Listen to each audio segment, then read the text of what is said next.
1950. E a gente começa a analisar alguns dados que são extremamente importantes para saber essa dinâmica de crescimento da população brasileira. Então, quando nós falamos taxa de natalidade, se refere ao número de nascimentos a cada 1.000 habitantes de um país. É uma média feita. E como que é calculada essa taxa de natalidade de um país?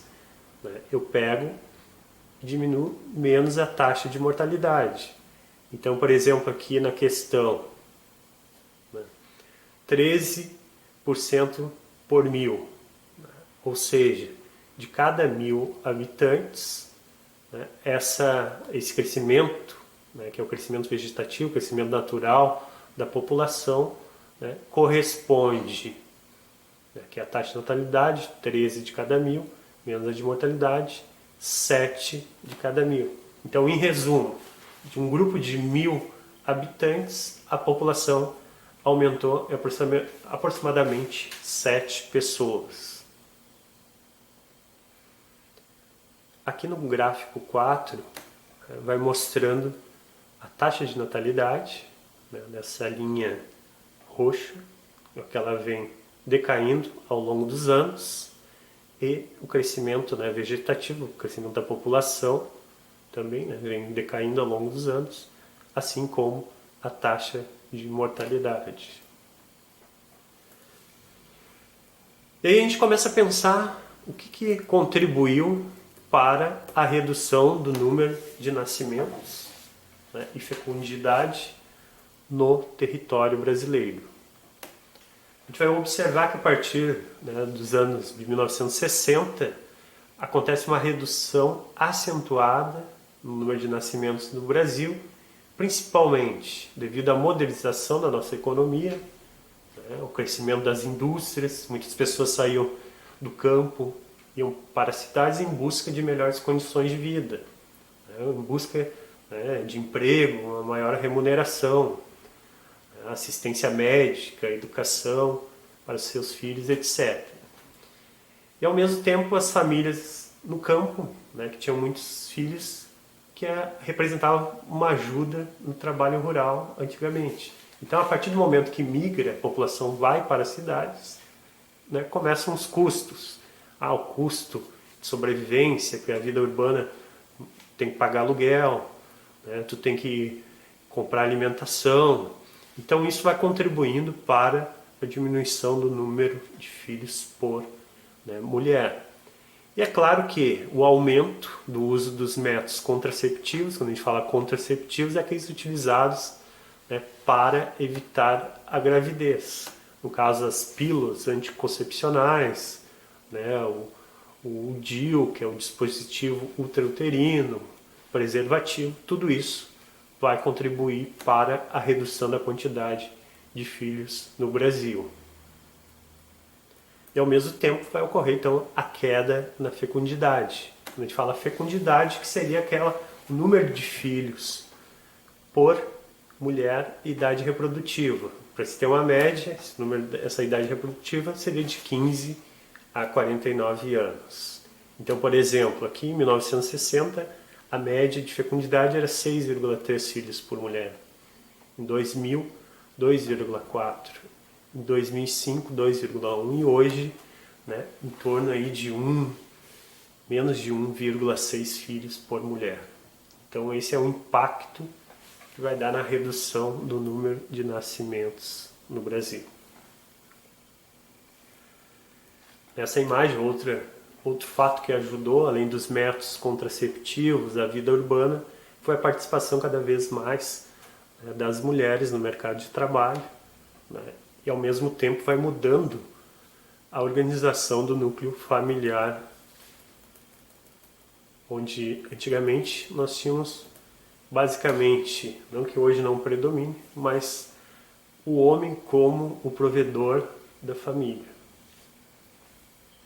E hoje nós temos uma alta um alto número de casos de mulheres que são consideradas chefes da família. Aqui a redução da mortalidade e aumento da expectativa humana. Se a gente observar, ao mesmo tempo que vem reduzindo o número de nascimentos por mulher, devido aos motivos já comentados, a redução da mortalidade também. Por quê? Progressos na medicina aconteceram, né? Por exemplo, diagnóstico de doenças, descoberta de medicamentos, né, para a cura de enfermidades que até então não existia, não acontecia. Então isso foi uma evolução aí da ciência, né, a pesquisa, as campanhas de vacinação, por exemplo, aqui fala, né, vacine-se, deixe a gripe para lá, embora nós estamos vivendo agora um caso excepcional, né, desse coronavírus, que por enquanto ainda não tem uma medicação de prevenção ou de cura, né, mas que provavelmente em breve, devido à ciência hoje, vários laboratórios do mundo estão estudando para tentar aí, né, buscar a cura ou sua prevenção. Por isso que é maior ainda, né, a prevenção, e uma forma de conter nossa saúde é ficar nesse momento em casa. Além dessas melhorias na medicina, a gente acompanha as melhorias nas condições sanitárias. A gente fala condições sanitárias, saneamento básico, água tratada, a rede de coleta de esgoto e de lixo. Claro que ainda a realidade brasileira está longe de ser a ideal, né? A gente sabe que em muitos lugares não existe água tratada, não existe água, né, a rede de esgoto, coleta de lixo, enfim. Mas comparando ao passado, né, muito se melhorou nessas condições sanitárias. E ao mesmo tempo uma certa maior conscientização da população quanto à prevenção, né, das doenças, né, uma melhor alimentação, uma melhor prática de exercícios físicos. Mas aí vai se perguntar, professor, mas por que hoje, né, os casos de obesidade ainda, né, são preocupantes, não só no Brasil, mas no mundo? Exatamente, será que temos uma alimentação mais saudável, exercícios físicos? Mas se comparado no passado, né, pegando essa linha de tempo, as pessoas se exercitam mais, né, mas ao mesmo tempo, quando a gente fala alimentação saudável, né, sabemos que não é bem por aí. Mas em resumo, né, esses indicadores acabaram numa maior redução no número de mortes. E ao mesmo tempo, se eu tenho uma redução no número de mortes, uma redução no número de nascimentos, eu tenho como consequência um aumento na expectativa ou na esperança de vida ao nascer da população, que aqui mostra no gráfico. Ó, de 1930, a média da expectativa de vida era 40, né, não dava 42 anos de idade. Hoje, né, a média é em torno de 76 anos por idade. Então, nós estamos passando por um processo de envelhecimento da população brasileira. É o que já aconteceu, né, no caso, no país, se a gente pegar a Itália, onde o número de idosos, né, adultos e idosos acaba predominando na sua população.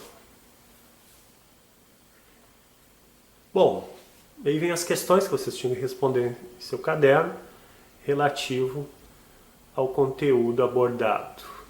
Questão número 1. A densidade demográfica de um país ou região reflete fielmente a distribuição da população pelo território. Explique sua resposta. Ou seja, quando nós pensamos no território brasileiro, será que analisando em termos gerais, a gente pode generalizar falando, o país é populoso, né, muitas pessoas, mas como a gente tinha comentado, tem áreas, né, regiões do Brasil que ainda há pouca população. Então será que reflete, né, fielmente a distribuição da população pelo território? A questão número 2, a partir da década de 50, a população tem apresentado diminuição, então, no número de nascimentos e mortalidade. Então você tinha que explicar, conforme já falei, quais fatores ajudaram na redução do número de nascimentos, quais fatores ajudaram na redução do número de mortalidades. Questão número 3. Algum membro da sua família, na questão pessoal, realizou migração no interior do país? Se sim, para onde e por quê? Né? Essa migração de um estado para outro, por exemplo, ou de uma cidade para outra.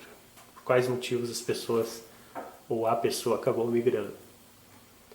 E a questão 4 ali você tinha que apontar o que contribuiu, período da década de 70 e 90, né, para os fluxos migratórios para a região da Amazônia.